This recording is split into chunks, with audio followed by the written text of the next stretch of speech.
Welcome back students. आज हम discuss करने वाले हैं एक नए टाइप ऑफ राइट को, जिस राइट का नाम है राइट टू बी फॉरगॉटन। और इस राइट को रिकॉग्नाइज करा गया था in the case of Jawahar Singh Mundi versus Union of India in the year 2021।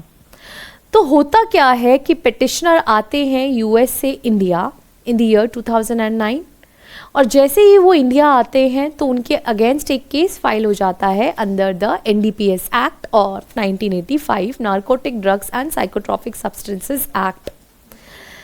2011 तक उनके अगेंस्ट एक केस चला एंड फाइनली उन्हें एक्विट कर दिया गया, मतलब बाइज्जत बरी कर दिया गया, मतलब जो उनके अगेंस्ट जो भी चार्जेस लगे थे उनको उनसे फ्री कर दिया गया। He was not proven guilty for that.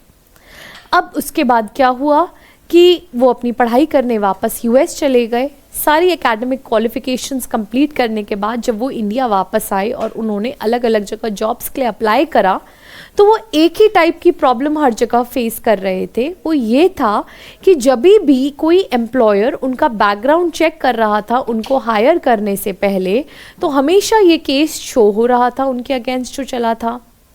तो उनका ये कहना था कि जब ये केस मेरे अगेंस्ट कंप्लीट हो गया है and I have been acquitted, तो what is the point of keeping the case in the public domain? This is a clear violation of my right to privacy under article 21 of the Indian Constitution.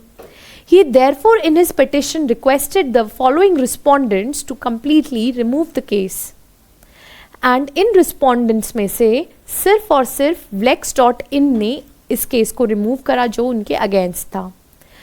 बाकी respondents का ये कहना था कि आप जो चीज़ demand कर रहे हो वो है राइट टू बी फॉरगॉटन, और ऐसा टाइप का ना कोई राइट एग्जिस्ट करता है हमारे इंडियन कॉन्स्टिट्यूशन में, ना ही इससे रिलेटेड कोई स्टैट्यूटरी प्रोविजन है। तो ऑनरेबल सुप्रीम कोर्ट के आगे दो मुद्दे आए। पहला, पिटिशनर का राइट टू बी फॉरगॉटन, और दूसरा पब्लिक का राइट टू इंफॉर्मेशन।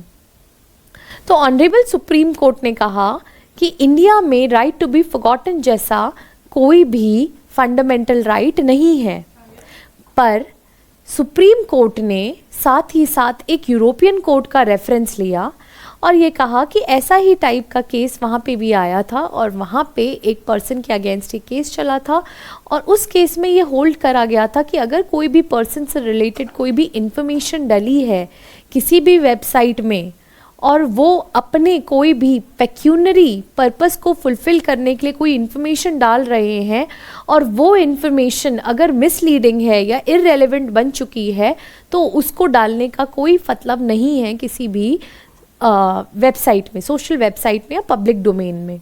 उन्होंने कहा कि किसी भी पर्सन का जो प्राइवेसी का राइट है that take superiority as compared to किसी भी कॉरपोरेशन का कोई भी फाइनेंशियल या पेक्यूनरी इंटरेस्ट हो। Moreover, right to information is not as above as a person's right to privacy.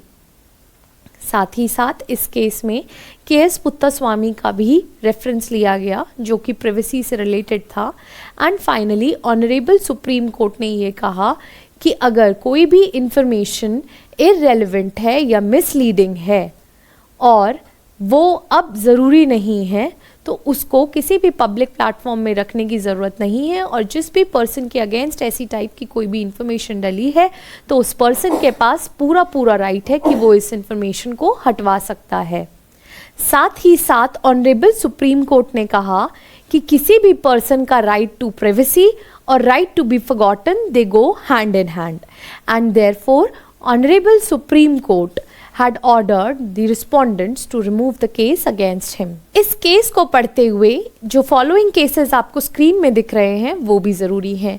पहला केस था मी टू मूवमेंट से रिलेटेड, दूसरा केस था ऑब्सीन वीडियो का रिमूवल फेसबुक से, और तीसरा केस था ऑब्सीन वीडियो का रिमूवल यूट्यूब से। यहाँ पे एक और चीज़ नोट करनी ज़रूरी है। Ministry of law and justice के जस्टिस B.N. श्री कृष्ण ने जब डेटा प्रोटेक्शन बिल 2019 का आ रहा था तो उसमें अपनी recommendation right to be forgotten को लेके भी दी थी।